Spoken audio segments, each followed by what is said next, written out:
देखिए आपका आईपीसी चल रही थी भाई, और कल भी आपका पढ़ाया गया था। ये वीडियो जल्दी ही हो सकता है अपलोड हो गया हो, आपका करवा दिया जाएगा आज। देखिए आईपीसी में 290 तक आपका पढ़ाया गया था, और इधर से आपका बताया गया था कि प्री में एक क्वेश्चन बनने का पूरा चांस रहता है। कौन कौन सेक्शन बनता है वो आवाज एक बार चेक कर लीजिए थोड़ा। देख लीजिएगा, पुरानी बैटरी है, बीच में रुके तो बता दीजिएगा। टू आपका 290 बताया गया था, और कोरिलेट भी कराया गया था। 290 से कई बार आपका कंपटीशन में क्वेश्चन बना है। फिर एक बार 4-5 मॉडल बनाया जाए, वह आईपीसी की धारा 290 से जो क्वेश्चन बना है कि पब्लिक न्यूसेंस या लोक उपताप को दंडित करने के लिए आपका अवशेषी प्रावधान या अवशिष्ट प्रावधान दे, सादा प्रावधान दे, जनरल प्रोविजन दे, साधारण दंड दे, तो आपका किस सेक्शन में है? तो आपका जवाब रहेगा 290। 290 अवशिष्ट अवशिष्ट सेक्शन का मतलब ये हुआ कि अगर कहीं कोई मामला सेट नहीं होता है, तब आपका उस धारा का सहारा लिया जाता है। यानी कि अगर मामला, या अगर कह सकते हैं अपराध लोक न्यूसेंस 268 में था, लेकिन 269 से लेकर 289 तक में कहीं सेट नहीं होता था, तो व्यक्ति दंड का भागी होगा, क्योंकि वह बात न करे भाई, क्योंकि वह पब्लिक न्यूसेंस किया है। और इसके लिए आपका धारा जो लागू होगी 290। आपका स्पष्ट बेयर एक्ट बताता है अन्यथा उपबंधित मामलों के सिवाय। अन्यथा का मतलब अदरवाइज हुआ। अदरवाइज का मतलब ये हुआ कि अन्यथा उपबंधित के सिवाय का मतलब ये हुआ कि आईपीसी में अलग से अगर किसी सेक्शन में लोक न्यूसेंस को दंडनीय न बनाया गया हो, तब ये सेक्शन अप्लाई होगा। दूसरा जो पूछा गया इस पर कई बार एपीओ में कि दंड की मात्रा कितनी है, तो आपका मात्र और मात्र कितना जुर्माना है? 200 रुपया। अब 200 रुपया जहां जहां जुर्माना हो, उसको एक जगह एकत्र कर लेना चाहिए। और पुलिस एक्ट में सुबह बताया गया सेक्शन 32 में आपका कि कितना वहां भी जुर्माना है, केवल आपका 232 रट कर जाइएगा। सुबह भी बताया गया कि आपका 32 जो है पुलिस एक्ट की, वह किसकी सप्लीमेंट्री सेक्शन है पूछ सकता है, किसकी पूरक धारा है? तो आपका 30 का, 30A का और 31 का। तीनों के तहत अगर नियम या आदेश दिए गए हैं और कोई व्यक्ति वायलेशन करता है, तो आपका ऐसी दशा में वह 32 के तहत दंड का भागी होगा। लेकिन अधिकतम दंड वहां भी कितना था? 200 रुपया जुर्माना। और इस सेक्शन में भी अधिकतम दंड कितना है? 200। इसके बाद आपका 291 आ जाता है, ये भी क्वेश्चन आ चुका है। यानी कि पब्लिक न्यूसेंस को रिपीट करना, लोक न्यूसेंस की पुनरावृत्ति करना। यानी कि एक बार आप मना किया गया कि लोक न्यूसेंस न करिए, और फिर वही काम कर रहे हैं, तो आप दंड के भागी होंगे। और आपका जब भी 291 पढ़िए, सीआरपीसी की कम से कम एक सेक्शन जोड़कर पढ़िएगा, 143 बेरेक्ट पर ही जोड़ लेना चाहिए। आपका झारखंड में ये पूछा गया है, आपका जो 140 उत्तराखंड में भी आ चुका है, झारखंड में भी। फिर एक बार कवर करिए इसको। पहले सीआरपीसी की धारा देखिए। सीआरपीसी की धारा जो आपका 143 ये कहती है कि अगर कार्यपालक मजिस्ट्रेट ने, यानी कि यदि एग्जीक्यूटिव मजिस्ट्रेट ने लोक उपताप को निवारित करने, उपशमित करने, एबेट करने के लिए आदेश दे दिया है, और पुनः कोई व्यक्ति उसको क्या करता है, दोबारा रिपीट करता है, पुनरावृत्ति करता है, तो ऐसी दशा में वह दंड का भागी होगा। लेकिन दंड किस सेक्शन के तहत मिलेगा? तो सीआरपीसी में नहीं जाएगा, दंड कहाँ जाएगा? आईपीसी में। और किस सेक्शन में जाएगा? तो 291, यानी कि जो रिपीट करे। तो आखिर कितना दंड मिलेगा? तो आपका वो भी याद रखना है, दंड की मात्रा भी पूछी जाती है। आपका दंड की मात्रा है 6 मास तक का कारावास या जुर्माना, या दोनों। भाई रट कर जाएगा, दंड भी पूछा गया है। जब इस सेक्शन को पढ़िए तो एक जो धारा रिपीट वाली है आपका, उसको दुराचार से पढ़िएगा, 3 एक साथ पढ़िएगा। और एक बार अगर कोई व्यक्ति, अगर कोई पुरुष दुराचार किया है, एक बार वह दुराचार के मामले में सजा पाया है और पुनः उसी स्त्री से या किसी अन्य स्त्री से दुराचार या कुकर्म करता है, तो ऐसी दशा में दंड की मात्रा अब बढ़ेगी। और अधिकतम कितनी सजा अब मिल सकती है? फांसी की सजा या डेथ सेंटेंस। तो जो रिपीटेड वाले हैं, पुनरावृत्ति वाले हैं, वे दंड के भागी होंगे, ज्यादा दंड मिलेगा। और सेक्शन भाई इसी बेरक पर ही कोरिलेट करना है। लिखिए सेक्शन। तो 376 आपका, देखिए नहीं, डी नहीं है वो, देख लेते हैं एक बार। 376 ई लिख लीजिए, बैरक पर यही जोड़ लेना चाहिए 291 पर। सबसे अच्छा तरीका ये है कि जब भी आईपीसी का सेक्शन 291 पढ़िए तो एक वही बैरक पर हल्का सा लिख लेना चाहिए कि सीआरपीसी की धारा 143, याद रहेगा, यानी कि सीआरपीसी की धारा 143। और तुरंत लिखना चाहिए दुराचार के मामले में कि आईपीसी की धारा 376 ई। आपका ई लिखिएगा। इसमें अधिकतम दंड कितना है? मृत्यु दंड, यानी कि डेथ सेंटेंस हो सकता है आ जाए। अब आइए, आपका 291 हो गया। तो आपका अब अश्लीलता चला जाए। अश्लीलता से आपका एक क्वेश्चन बनने का प्री में चांस रहता है, मैं बता दूं। पहले तो अश्लीलता पढ़ने से पहले या तो केस बन जाता है, या सेक्शन बन जाता है, या पिछली बार जो बना है उत्तराखंड में वह केस बन गया था। और जो मुकदमा था वो ये बना था कि हिकलिन का वाद किससे संबंधित है, ये बना था। तो आपका कई एंगल से पढ़ना है। पहले आपका सामान्य बातें देखिए और तब आपका बेयर एक्ट शुरू किया जाएगा भाई। पहले आपका सामान्य बातें दिखी जाती हैं और तब आपका बेयर एक्ट देखा जाता है।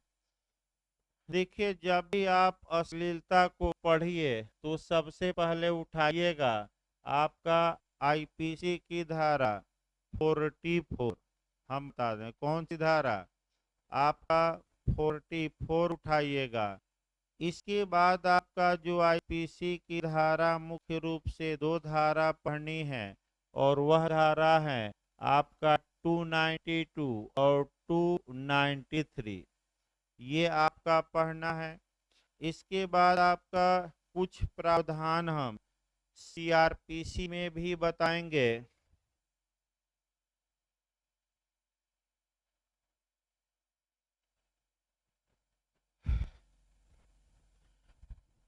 कुछ प्रावधान हम इसमें आपका सीआरपीसी में भी बताएंगे, वो भी जोड़कर पढ़िएगा। और कुछ प्रावधान हम आपका पुलिस अधिनियम से भी बताएंगे। तो पहले तो ये 3 सेक्शन आपका आईपीसी का पढ़ना है। फिर आपका 3 केस पढ़ना है। आर बनाम कर्ल का केस, फिर हिकलिन का वाद, और रणजीत उड़ेसी का केस। रणजीत उड़ेसी भी पूछा गया है, हिकलिन भी पूछा गया है। बस एक केस अभी नहीं पूछा गया है और उसी पर ज्यादा अटैक करना है। मैंने दो केस तो याद ही करना है और तीसरा केस भी अब क्या करना पड़ेगा याद, अभी हम बताते हैं। इसके बाद आपका जो पढ़ना है, पुलिस अधिनियम की धारा 34 पढ़ना है। यानी कि पुलिस अधिनियम की कौन सी धारा पढ़नी है हम बताएंगे अभी। 34 पढ़ना है। और क्या सीआरपीसी में अश्लीलता को रोकने के लिए कोई प्रावधान किया गया है कि नहीं, तो आपका जवाब रहेगा जरूर किया गया है। और सीआरपीसी की वे धाराएं पढ़नी है। तो अगर कोई व्यक्ति, अगर कहीं अश्लील सामग्री पाई जाती है तो आपका उसके खोज के लिए, सर्च के लिए मजिस्ट्रेट सर्च वारंट जारी कर सकता है। तो बताइए कौन सी धारा में है कि सर्च वारंट अश्लील सामग्री के लिए भी जारी किया जा सकता है। देखिए तो 95 है ना, एक बार देखिए तो भाई 292 का उल्लेख किसमें है, एक सेकंड भाई, हल्का सा मिस कर रहा है धारा वो पहले बता लिया जाए तब एक क्वेश्चन निश्चित आएगा। हाँ, तो सीआरपीसी की धारा 95 हम पढ़ेंगे, इसकी पूरक धारा 96 है। इसके बाद आपका जो सीआरपीसी में पढ़ना है कि अश्लील बातों को फैलाने वाले व्यक्तियों से आपका प्रत्याभूत, देखिए तो एक बार हल्का सा 108 देखिए तो नहीं, उसमें क्या अश्लील बातें हैं कि नहीं, धारा है 108। और ऐसे अश्लील सामग्री को जब न्यायालय सजा देता है तो नष्ट करने का आदेश देता है, वो भी पूछा गया है। तो 455 एक बार देखिए भाई, हल्का सा सेक्शन भूल जा रहा है आज, पता ना क्यों भाई। 455 अभी कह करके देखिए, शुरुआत किया जाए। अभी आपका पहले भूमिका 5-7 मिनट देखिए, तब सभी धाराओं को एक एक करके कोरिलेट करना है। और निश्चित रूप से आपका मैं बता दूं, एक या दो क्वेश्चन कहीं गया नहीं है। आप इतिहास देख लीजिए अब अच्छे से, या तो केस या सेक्शन, या पिछली बार 2015 में आपका ये 293 सेक्शन पूछ लिया था तरुण। तो तरुण किसे माना जाएगा, जो 20 साल से क्या हो कम। तो एक एक करके शुरुआत किया जाए और अच्छे से इसको भाई समझिए।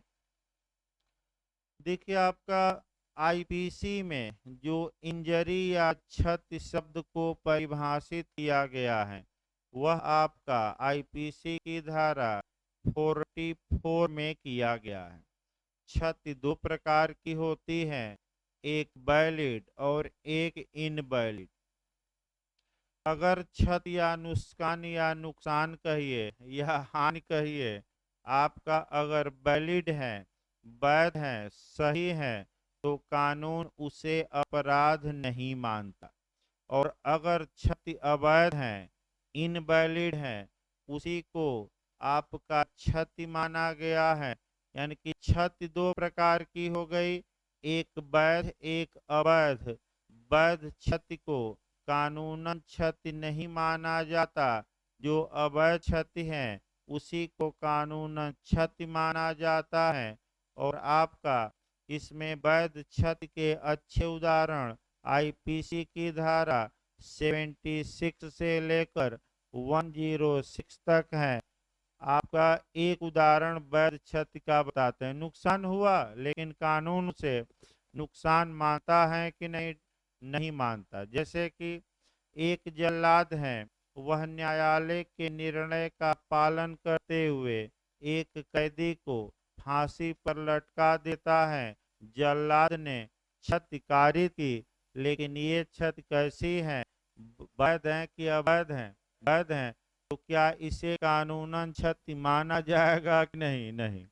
तो एक लाइन याद रखिए भूमिका में कि जो नुकसान धारा 76 से लेकर 106 में आ जाते हैं, नुकसान तो दूसरे पक्षकार को होता है, लेकिन कानून उसे नुकसान या हानि या क्षति नहीं मानता। ये वैध क्षति के उदाहरण हैं। दूसरा, आपका क्षति जो होती है वह इलीगल होती है, अवैध होती है। और क्षति आपका किसकी किसकी हो सकती है? तो एक शरीर की, जो आपका एक दो दिन में शुरू ही हो जाएगा, अध्याय 16। दूसरा प्रॉपर्टी की, जो अध्याय 17, यही अध्याय आधा कवर करते हैं आईपीसी। इसके बाद आपका ख्याति का, तो 499 आईपीसी। और चौथी क्षति होती है मन की।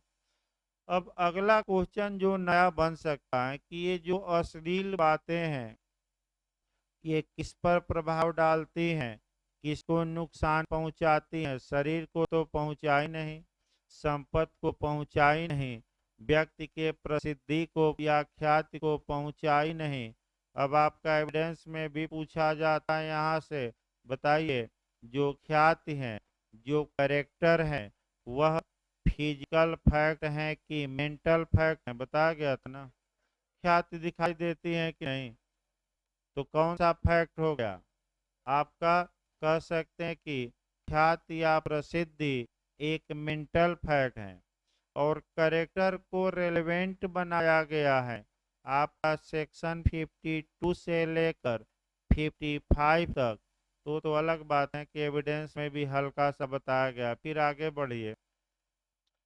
ख्याति को बताया गया कि ख्याति को क्षति, अब अगला लास्ट में मन को क्षति होती है। तो आपका पहला क्वेश्चन यहाँ ये बन सकता है कि अश्लीलता में किसको क्षति होती है? शरीर को कि संपत्ति को कि मन को कि ख्याति को? तो आप क्या मार्क कराएंगे? मन को। यानी कि व्यक्ति की जो मन की अच्छी भावना होती है, अश्लीलता के कारण, अश्लील फिल्में देखकर, अश्लील वीडियो देखकर, अश्लील किताब पढ़कर व्यक्ति की जो मन की भावना है वह बदल जाती है। यानी कि व्यक्ति में कामुकता पैदा हो जाती है। तो उसी को हम कहेंगे कि यह कार्य जो है या यह जो पुस्तक में लिखा है वह अश्लील बातें हैं। बहुत कड़ा नियम है इसमें। आपका मैं बता दूं, बड़ी कड़ा नियम है।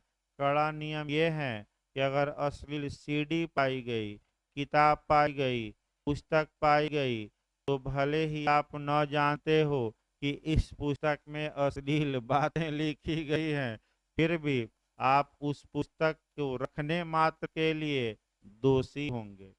यानी कि एक बुक सेलर हैं, किताब मंगाया, वो सही बात है कि सभी किताबें वो पढ़ नहीं सकता कि क्या क्या इसमें लिखा है। लेकिन अगर उस किताब में अश्लील बातें लिखी गई हैं तो भले वो ना जानता हो। रणजीत उड़ेसी के केस में सुप्रीम कोर्ट ने बता दिया कि वह दंड का भागी होगा, आईपीसी की धारा 292 के तहत। अब आगे बढ़ जाए। आपका क्षति कैसे क्षति हुई बताया गया। अब सेक्शन पर आइए। जहां तक अश्लीलता की बात है, मुख्य रूप से जो अश्लीलता दी गई है यानी कि वह आपका 292 सेक्शन में दी गई है। अब अश्लीलता का इतिहास हमें देखना है। जहां तक अश्लीलता का इतिहास की बात है, पहला केस जो याद, तीन केस अब यही हम बता दे रहे हैं। अश्लीलता की जहां तक इतिहास की बात है, एकदम शुरुआती दौर में इसे ऑफेंस नहीं माना जाता था। लेकिन सबसे पहला जो केस आता है, हो सकता है ये नया क्वेश्चन अभी बना नहीं है, इसको सतर्क रहना है। आर वर्सेज कर्ल का केस आता है। आर वर्सेज कर्ल का केस याद रखिए भाई। आर वर्सेज कर्ल के वाद में आपका अश्लीलता को सर्वप्रथम अपराध माना गया। यानी कि क्वेश्चन आपका ये बन सकता है कि किस केस में अश्लीलता को सर्वप्रथम ऑफेंस माना गया। तो वह केस याद रखना है, आर वर्सेज कर्ल का। ये जो केस है 1787 का है, यानी कि आज का नहीं है, बल्कि 1700 कब का है, 87 का। क्वीन बेंच का है क्वीबी। और जस्टिस का नाम था कैंपवेल। पूछ सकता है भाई। फिर एक बार देखिए आपका आर वर्सेज कर्ल का वाद है, जिसमें अश्लीलता को सर्वप्रथम अपराध माना गया। ये केस बहुत पुराना है, 1787 का है। क्वीन बेंच यानी कि क्विबी यानी कि इंग्लैंड का केस है। और जस्टिस इसमें थे कैंपवेल। कैंपवेल थे भाई। यानी कि इसमें जज का, एक सेकंड भाई चलो, इसमें जो जज का नाम था वो क्या था, कैंपबेल। चलता रहा मामला, चलता रहा। लगभग आपका 90 साल बीत गया तो अश्लीलता को परिभाषित किया गया। तो क्वेश्चन अब ये बनता है, वह केस महत्वपूर्ण है। यही केस 99% चांस रहता है बनने का, बना भी है। और वह केस है आर वर्सेज हिकलिन। भाई रट कर जाइएगा, दूसरा केस आर वर्सेज किसका है, हिकलिन का केस। आर वर्सेज हिकलिन का जो केस है वह आपका 1868 का है, 1868 का है। ये भी आपका क्वीन बेंच का है। हो सकता है जज का नाम न पूछा है, तो अब अन्य लोगों से एक कदम आगे रहेंगे तभी कंपटीशन निकलेगा। जज का नाम कम लोग जानते हैं, तो अब जब जज का नाम काक बर्न याद करके जाएगा क्या है। अभी हम काक बर्न के बारे में बताएंगे थोड़ा एक्स्ट्रा जाकर। आइए लेकिन ये केस पहले निपटा लिया जाए, तब आपका भाई बताया जाए। देखिए आपका उत्तराखंड और इत्यादि राज्य का हमें मॉडल भी चलते रहना है कि हिकलिन का वाद किसे संबंधित है। तो आपका जब तो अश्लीलता से उत्तराखंड ने बनाया कि किस सेक्शन से संबंधित है, तो 292। कौन बताया जा रहा है सेक्शन, 292 से। फिर अश्लीलता को सर्वप्रथम किस केस में डिफाइन किया गया, तो आपका क्या जवाब रहेगा, हिकलिन के बाद में। फिर चौथा क्वेश्चन, अश्लीलता की परिभाषा आर बनाम हिकलिन के बाद में किस न्यायाधीश ने दी, तो वह कौन सा न्यायाधीश न्यायाधीश है, काकबर। अब इसमें देखिए आपका अश्लीलता को परिभाषित करते हुए ये कहा गया कि अश्लीलता उसे कहते हैं जो किसी सामान्य व्यक्ति के मन में कामुकता पैदा कर दे, उसे उत्प्रेरित कर दे, यानी कि उसका मन दूषित कर दे, तो उसी को हम क्या कहेंगे, अश्लीलता। जस्टिस काकबर्न के बारे में भी दो बातें याद रखनी है। यहाँ से आपका कम से कम एक एविडेंस की धारा जोड़नी पड़ती है, और एक आपका कह सकते हैं आईपीसी की। अलग जाकर हम बता रहे हैं, जो आईपीसी में सेक्शन 84 में आप लोग मैकनाटन का नियम पढ़ते हैं, उसमें मुख्य न्यायाधीश टिंडले थे। लेकिन जो मैकनाटन आपका अभियुक्त था, उसके जो वकील थे काकबर्न थे। और जब काकबर्न मैकनाटन के वकील थे, बहस किए और मैकनाटन को बचा लिए, यानी कि आपका वर्तमान में कहा जाए तो आईपीसी की धारा 84 का बचाव दिलवा दे। अब इंग्लैंड में दूसरी धारा होगा, उससे हमें मतलब नहीं है। लेकिन कुछ समय बाद ये जज बने और इनके सामने एक केस आया जो पूछा भी जाता है। वह आपका केस आया एविडेंस की धारा 6 में, आप लोग पढ़ेंगे आपका आर वर्सेज वेडिंग फील्ड। भाई रट कर जाइए, कौन सा केस है, आर वर्सेज वेडिंग फील्ड का केस है। एक वेडिंग फील्ड पर आरोप था कि उसने कमरे में एक स्त्री का गला काटा।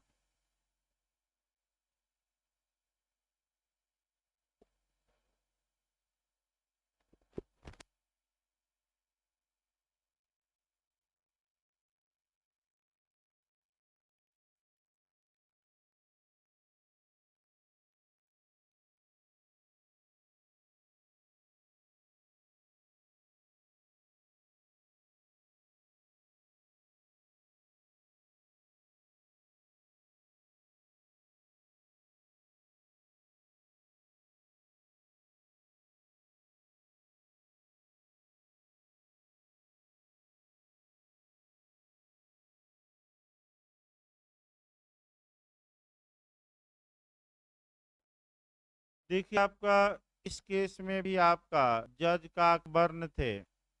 स्त्री का गला काटा गया था। वह आंगन में आई और अपनी आंटी से कही कि ओ माय डियर आंटी, यानी कि ओ मेरी प्यारी चाची, देखो वेडिंग फील्ड ने मेरी क्या दशा कर दी है। उसके बाद उसकी डेथ हो गई। अब जो प्रोसिक्यूशन था, पहला तर्क उठाया कि हजूर इसे डीडी मान लिया जाए, मृतकालिक कथन माना जाए, वेडिंग फील्ड को सजा दी जाए। तो काकबर्न ने कहा कि जिस समय स्त्री कथन कर रही थी उसे पूर्ण आशंका नहीं थी कि कथन करने के बाद वह मर जाएगी। भारत में भाई ऐसी कोई आशंका की आवश्यकता नहीं है। चाहे कथन करते समय आशंका हो या आशंका न हो, भारत में वह डीडी या डाइन डिक्लेरेशन माना जाएगा। जब एक तर्क विफल हो गया तो अभियोजन ने दूसरा तर्क उठाया कि हजूर रेस जेस्टे मान लीजिए, धारा 6 में एक ही संव्यवहार का भाग मान लीजिए, एक ही घटना का भाग। फिर काकबर्न ने कहा कि जिस समय गला काटा जा रहा था, अगर उस समय बोली रहती तो घटना का भाग होता।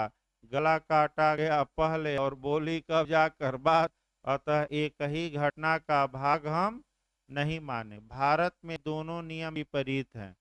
तो काकबर्न के बारे में बताया गया। तीसरा केस आ जाइए। जो आर बनाम हिकलिन के वाद में जो काकबर्न ने अश्लीलता को परिभाषित किया, उस परिभाषा को भारत के उच्चतम न्यायालय ने एक्सेप्ट किया और आपका उच्चतम न्यायालय ने कहा कि अश्लीलता का मतलब क्या है जो हिकलिन के वाद में कहा गया। और केस कौन है? लीडिंग केस तो रणजीत उड़ेसी वर्सेज स्टेट ऑफ आपका महाराष्ट्र। रणजीत डी उड़ेसी बनाम, इसको लिखवाएंगे हम, बनाम महाराष्ट्र राज्य। ये केस 1965 का है, सुप्रीम कोर्ट का है। इस केस में एक किताब लिखी गई थी, ladies Chatterley's lover book. Ladies Chatterley's lover book लिखी गई थी। एक दुकानदार के पास यह किताब पाई गई। उस दुकानदार के खिलाफ 292 का मुकदमा चला। वह कह रहा था कि हजूर हम इतनी किताबें आती हैं, हम कहाँ से जान पाएंगे कि किसमें अश्लील बातें हैं। और ये कह रहा था प्रोसिक्यूशन कि हजूर जानते हो या न जानते हो, ये अश्लील सीडी किताब रखे हैं अपने घर में, तो इन्हें क्या किया जाए? सजा दी जाए। तो सुप्रीम कोर्ट ने सजा दिया और कहा कि ज्ञान की आवश्यकता, ये तुम्हें क्या पढ़ना पढ़ो इसके लिए जरूरी नहीं है। तुम अश्लील सामग्री रखे हो, तुम्हारे कब्जे में पाई गई है, अतः तुम दंड के क्या होगे? पागी। तो किताब का जो नाम था वह लेडी चटर्लीज लवर बुक था भाई। अब आइए आपका, जहां तक पहले कोरिलेट हो जाए तब भाई आईपीसी चला जाए। देखिए आपका, अब आपका अश्लीलता के बारे में जो प्रावधान, कूलर एक बंद करिए, हो बहुत आवाज आ रही है, ऊपर से बंद करिए, इधर इधर से, इधर से, उधर स्विच है पांडे आपके सिर के ऊपर। हाँ, आवाज भी तेज है क्या आज? नहीं, बड़ी तेज आवाज हो रही है भाई। असल बात, गर्मी में थोड़ा आवाज कम रहती है, जैसे मौसम थोड़ा ये होता है ह्यूमिडिटी के कारण आवाज और गूंजने लगती है। तो भाई ऐसा ही आवाज रखा जाए कि कानों को न लगे और सुनाई भी देती रहे। देखिए फिर आपका पुलिस अधिनियम 1861 की धारा 34 से एक लाइन जाननी है।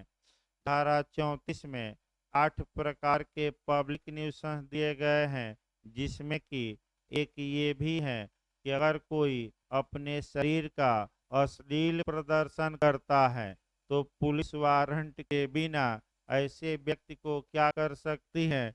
गिरफ्तार। और ऐसा व्यक्ति दंड का भागी होगा। 3 दिन से सजा बताई जा रहे हैं, कितना दंड है? 8 दिन का कारावास या जुर्माना 50 रुपया। तो धारा 34 निपट गई। अब आइए आपका, फिर आइए सीआरपीसी में बैक होइए, कम से कम सीआरपीसी की 3 धाराएं पढ़िएगा कि अगर किसी व्यक्ति से आशंका है कि ये अश्लीलता फैला देगा, तो कार्यपालक मजिस्ट्रेट ऐसे व्यक्ति से आपका श्योरिटी, गारंटी या प्रत्याभूत की मांग कर सकते हैं कि तुम गुड बिहेव बनाए रखोगे। गुड बिहेव मतलब कि अच्छा आचरण बनाए रखोगे। अच्छा आचरण माने सदाचारी बने रहोगे। इसके लिए हमारे पास क्या दो, गारंटी, क्योंकि तुमसे आशंका है कि तुम क्या फैला सकते हो, राजद्रोहात्मक बातें, अश्लील बातें, धार्मिक भावनाओं को भड़काने वाली बातें। तो किस धारा में, राजद्रोहात्मक बातों को फैलाने वाले व्यक्तियों से गुड बिहेव या सदाचरण के लिए गारंटी या प्रत्याभूत या श्योरिटी मांगी जाती है। तो सीआरपीसी की धारा 108, यानी कि सीआरपीसी की कौन सी धारा, 108। अगर कहीं अश्लील वस्तु या किताब या पुस्तक है, तो राज्य सरकार को भी पावर है कि वह अधिसूचना जारी कर सके और ये आदेश दे सके कि जितनी अश्लील किताबें हैं सब राज्य सरकार के फेवर में जब्त की जाती हैं। तब कोई मजिस्ट्रेट सर्च वारंट उसके बाद जारी कर सकता है और भारत में जहां जहां वे किताबें मिलेंगी उनको खोज कर क्या किया जाएगा, जब्त। ये कौन सी धारा है, 95। भाई याद रखिएगा कौन सी धारा, सीआरपीसी की 95।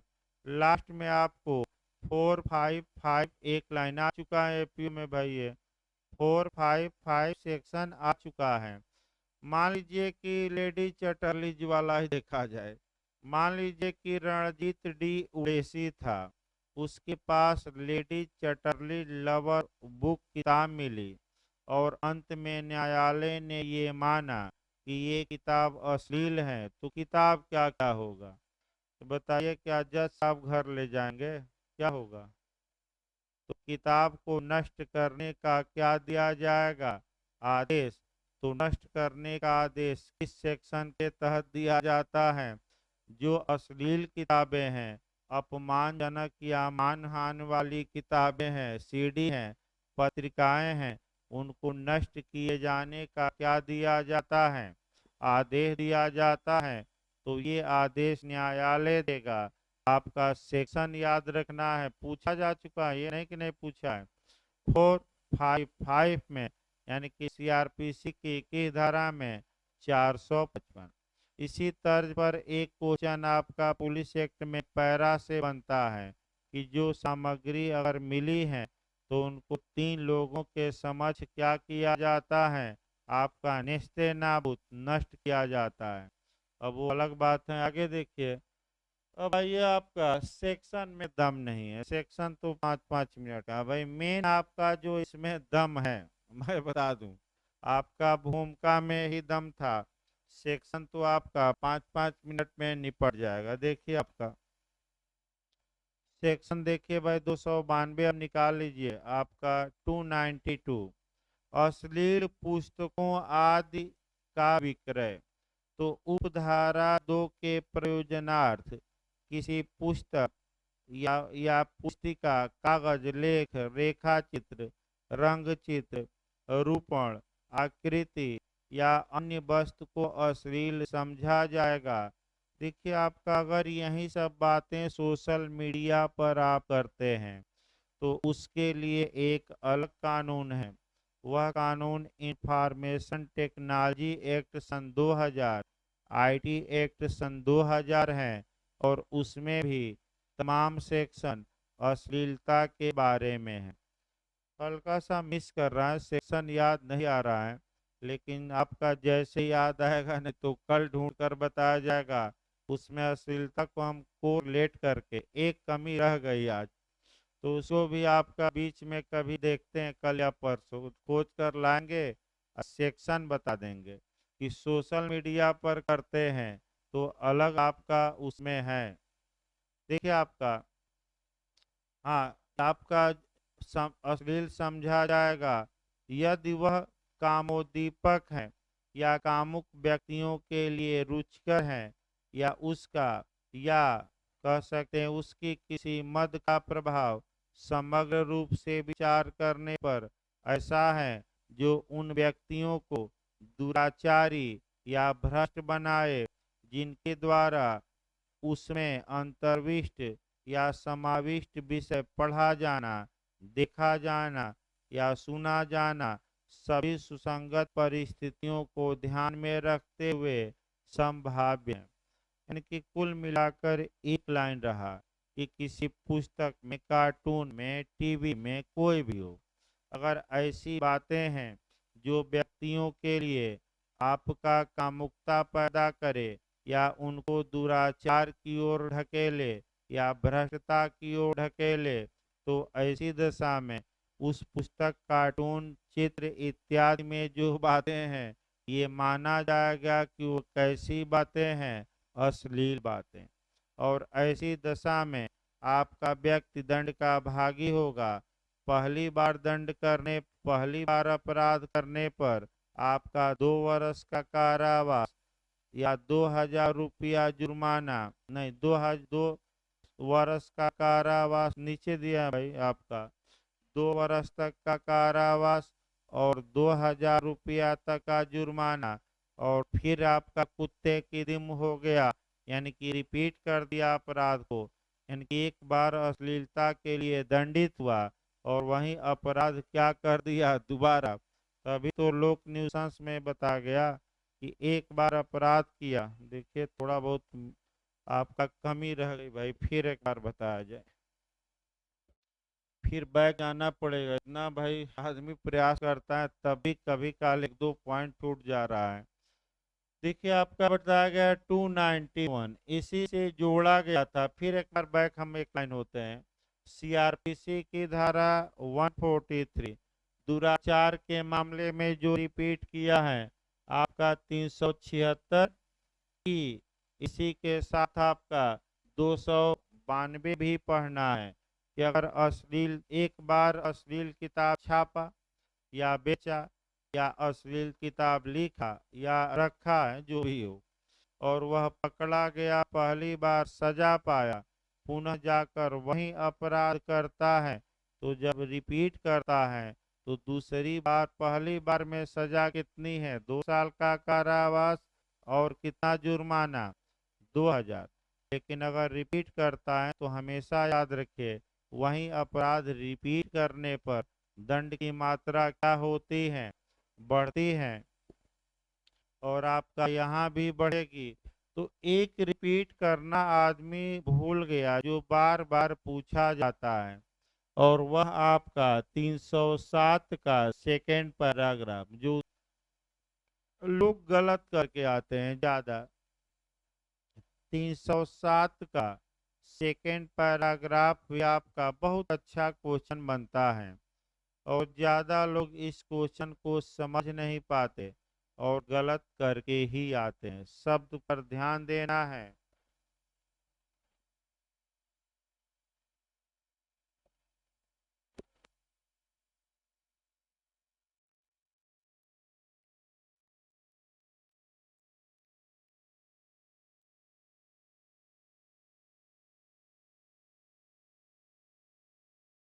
देखिए आपका फिर से एक बार देखिए, यदि कोई व्यक्ति आजीवन कारावास की सजा भुगत रहा हो, फिर एक बार सतर्क रहिए, लाइफ इम्प्रिजमेंट की सजा भुगत रहा हो, और उसी दौरान, सजा भुगतने के दौरान अटेम्प्ट टू मर्डर करता है, यानी कि हत्या का प्रयास करता है, तो अब उसे आपका अधिकतम जो दंड दिया जा सकता है वह मृत्यु दंड दिया जाएगा कि दिया जा सकेगा। जाएगा नहीं भाई, कहाँ जाएगा लिखा है। या तो मृत्यु दंड या अन्य, यही तो गलती कर रहे हैं लोग। दिया जाएगा नहीं, जाएगा तो फिर बाध्यकारी हो जाता, अवैध हो जाती। या तो आजीवन कारावास या अन्य, या अधिकतम कितना दिया जा सकेगा, मृत्युदंड। इसको अंतर करने में लोग आपका 303 से अंतर करने में भूल जाते हैं। 303 में ये है, अवैध है वो धारा, कि अगर कोई व्यक्ति आजीवन कारावास की सजा भुगत रहा है, उस दौरान मर्डर करता है, तब आपका केवल एक ही सजा थी, मृत्युदंड। तो इसलिए अवैध घोषित की गई, इलीगल। लेकिन 307 का सेकंड खंड अवैध नहीं है, क्योंकि आपका दी जाएगी नहीं लिखा है। एक ही केवल सजा नहीं हो तो अधिकतम सजा है कितना, मृत्युदंड। इसको पढ़ा जाएगा, आपका 2-4 दिन में आ ही जाएगा। अब तो भाई आपका 2 ही चैप्टर मेन बचे हैं, आपका 16 और 17। उसके बाद तो आपका उड़ान भरी जाती है पीसी में। यही 2 चैप्टर अच्छे से पढ़ने भी हैं। आपका फिर एक बार बैक हो, अब देखिए भाई आपका, तो अगर पश्चातवर्ती या रिपीट करता है अपराध को, तो दंड की मात्रा थोड़ा बढ़ेगी, और वह दंड की मात्रा आपका हो जाएगी 5 वर्ष तक का कारावास, और जुर्माना कितना, 5,000। तो फिर एक बार रटिए, पहली बार अपराध करेगा तो कितना दंड मिलेगा, 2 साल और कितना जुर्माना, 2,000। दूसरी बार करेगा या तीसरी बार तो 5,000, 5,000 रुपया जुर्माना, और दंड कितना, अधिकतम 5 साल। ऐसे रट्टा मारिए। लेकिन कुछ अपवाद हैं जहाँ की अश्लीलता दंडनीय नहीं है, जैसे कि कलाकृतियां बनी है, खजुराहो इत्यादि कलाकृतियां बनी है। यानी कि कुछ अपवाद हैं जहाँ की अश्लीलता को क्या, दंडनीय नहीं बनाया गया। खजुराहो इसका उदाहरण है, प्राचीन कलाकृतियां इत्यादि। उतना नहीं पढ़ना है। अब आ जाइए आपका 293 आ जाइए, तरुण व्यक्ति को अश्लील वस्तुओं का विक्रय। अब तरुण व्यक्ति को, यानी कि आपका यंग पर्सन को, तो तरुण व्यक्ति माने यंग पर्सन, यंग पर्सन नौजवान कहिए, वयस्क नहीं कहा गया है। तो आपका तरुण किस, पहला तो क्वेश्चन यही बना था एपीओ में कि तरुण किसे माना जाएगा। तो ऑप्शन आया था जिसकी एज 18 से कम हो, जिसकी एज 20 से कम हो, जिसकी एज 21 से कम हो, और जिसकी एज 16 से कम हो। तो यंग पर्सन किसे माना जाएगा, अगर रिपीट कर दे क्वेश्चन, तो जिसकी एज कितने से कम हो, 20 से। तो जहाँ जहाँ 20 20 20 है, थोड़ा एक जगह एकत्र करिए। पिछली बार आपका बिहार एपीयू में भी आया कि ऐसी मार मार दीजिए, या ऐसा रोग फैला दीजिए कि कम से कम 20 दिन तक बिस्तर से न उठ पाए, अपना सामान्य काम काज करने में क्या रहे, समर्थ या असमर्थ। तो कौन सा अपराध होगा, घोर उपहत। तो दिन एपीओ में भी आया था, 15 दिन, 20 दिन, 10 दिन, कितने दिन तक अपना सामान्य काम काज न कर रहा हो, कम से कम कितने दिन, 20। तो यहाँ 20 साल से कम तरुण माना जाएगा।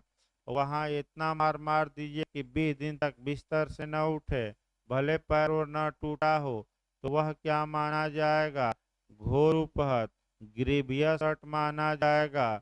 और चूंकि शादी विवाह का मौसम भी चल रहा है, तो ये कैसे छोड़ दिया जाए। तमाम जो कंपटीशन के दाता हैं, यानी कि कंपटीशन देने वाले हैं, आपका बरबीसा बीसा बीसा, यानी कि आपका 2 ही 20 लगाया जाए, क्योंकि तीसरा तो आपका सीमा पार कर जाएगा।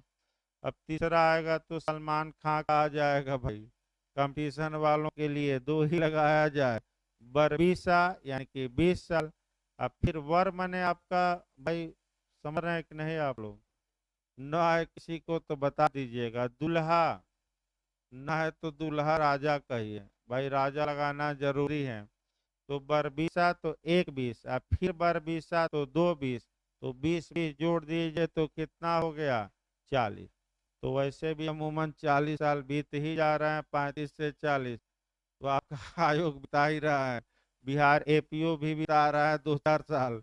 अब होगा तो कब होगा, लोग परेशान कर रहे हैं। तो कल डेट लगी है 25 को, जो होगा आपका बताया जाएगा, क्योंकि आज फोन करना पड़ा जो याचिका दायर किया है कि भाई क्या हुआ जल्दी कराओ।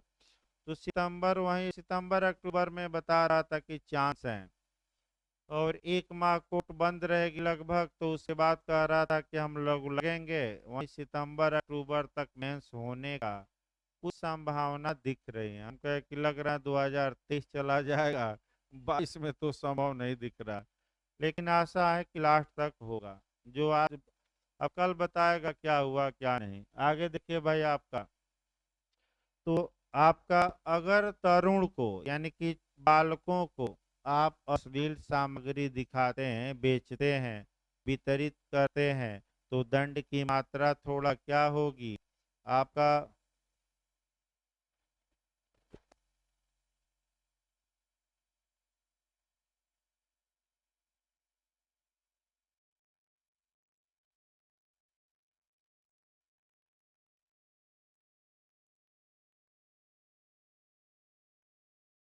देखिए आपका तो दंड की मात्रा थोड़ा बढ़ेगी, क्योंकि बालकों को सुधारा जाता है कि बिगाड़ा जाता है, सुधारा जाता है। और आप अश्लीलता दिखाकर बालकों को क्या कर रहे हैं, बिगाड़ रहे हैं। तो दंड पहली बार ऐसा करेंगे तो दंड की मात्रा 3 साल और जुर्माना 2,000, और दूसरी बार ऐसा करेंगे तो 7 साल और जुर्माना 5,000। यानी कि दंड की मात्रा ही बढ़ी है, जुर्माना पिछली धारा के क्या है, समान। तो भाई 3 साल पहली बार अपराध करते हैं, तरुण को बिगाड़ते हैं अश्लील वस्तुएं देकर, और दूसरी बार फिर ये रिपीट कर दिए, तो दंड की मात्रा कितनी है आपका, 7 साल। अगला ये 294 भाई आपका, अश्लील कार्य और गाने, ये भी अश्लीलता से ही संबंधित हैं। अश्लील कार्य और गाने, तो जो कोई किसी लोक स्थान में कोई अश्लील कार्य करेगा, यानी कि कंपनी गार्डन पहुंच जाइए और ज्यादा देखना हो फिल्म वोलिम, अब क्या बताया जाए भाई, हमारे बस की बात नहीं है। देखिए भाई, हमारी भी एक सीमा है, उस सीमा का वायलेशन करना ठीक नहीं है। देखिए आपका अश्लील कार्य और गाने, आपका जो कोई किसी लोग स्थान में यानी कि घर में नहीं, घर में आपका बाथरूम सिंगर बन जाइए, कौन पूछ रहा है। अश्लील गाना गाइए, अश्लील कार्य करिए, कोई पूछने वाला नहीं है। दूसरा देखिए, किसी लोग का स्थान में या उसके समीप कोई अश्लील गाने गाएगा या पवाड़े, तो पवाड़े या शब्द गाएगा, सुनाएगा या उच्चारित करेगा जिससे दूसरे को क्षोभ होता हो। पवाड़ा में कमेंट करना, बोली बोलना, उसको लिख लीजिए भाई। देखें पवाड़ा का इंग्लिश क्या दिया है भाई।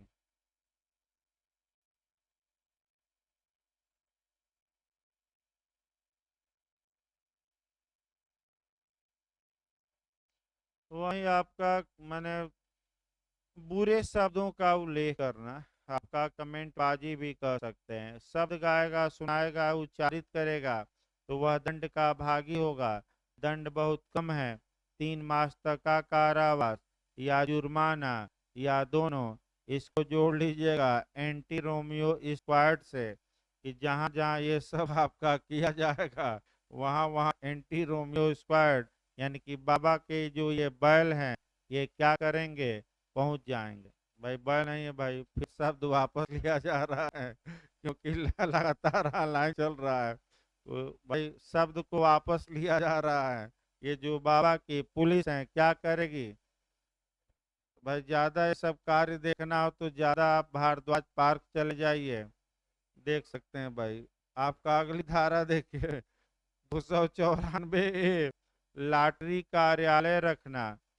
तो लॉटरी कार्यालय, उसमें आपको 2 बातें बस याद रखनी है, बहुत अगर पूछेगा तो धारा पूछेगा कि अगर सरकार द्वारा प्राधिकृत लॉटरी है या सरकारी लॉटरी है, और अगर कोई व्यक्ति रखा है कार्यालय बेचोच रहा है, तो या सरकार ने अथराइज किया है, तब वह व्यक्ति दंड का भागी नहीं होगा। और अगर सरकार ने अथराइज नहीं किया है आप बिना अथराइज किए लॉटरी बेच रहे हैं तो आप दंड के क्या होंगे? भागी। बस एक लाइन याद रखना है। इसको आपका लॉटरी का जो टिकट होता, अब तो लॉटरी बंद हो गई, बहुत लोग बर्बाद हो गए। ये अंक खुलेगा तो ये नंबर खुलेगा, रात दिन क्या करते हैं। अब जो लॉटरी वाले थे बता दिया जाए आईपीएल में लग गए भाई, ये जीतेगी तो ये बाल पर ये मारेगा तो ये मारेगा। देखिए करोड़ों लोग जुआ खेल रहे हैं, इसमें कोई शक नहीं। जाकर देखिए तो मोबाइल ऑन है, एक एक बात पर क्या लगता है? बाजी, यानी कि पद्यम तौर का करार लगता है। इसके बाद अध्याय 15 है, धर्म से संबंधित अपराधों के विषय में भूमिका तो बांध दिया जाए ताकि कल से आपका कल लिखवा जाए भाई, क्योंकि एक दिन में प्रयास किया जाए कि पूरा लिखवा दिया जाए। आपका जितनी धारा है, चार चार पांच पांच लाइन लिखवानी है। थोड़ा इसी में आपका समय लगेगा, अश्लीलता में ही, क्योंकि केस वोस और कोरिलेशन ज्यादा है। तो फिर एक बार 2-4 मिनट भूमिका बांधिए ताकि भाई सीआरपीसी भी थोड़ा गति पकड़ाई जाए। इसके बाद जो देखिए फिर आपका 44 से ही उठाना है। 44 में फिर हम बता रहे हैं, क्षत या इंजरी शब्द को डिफाइन किया गया है।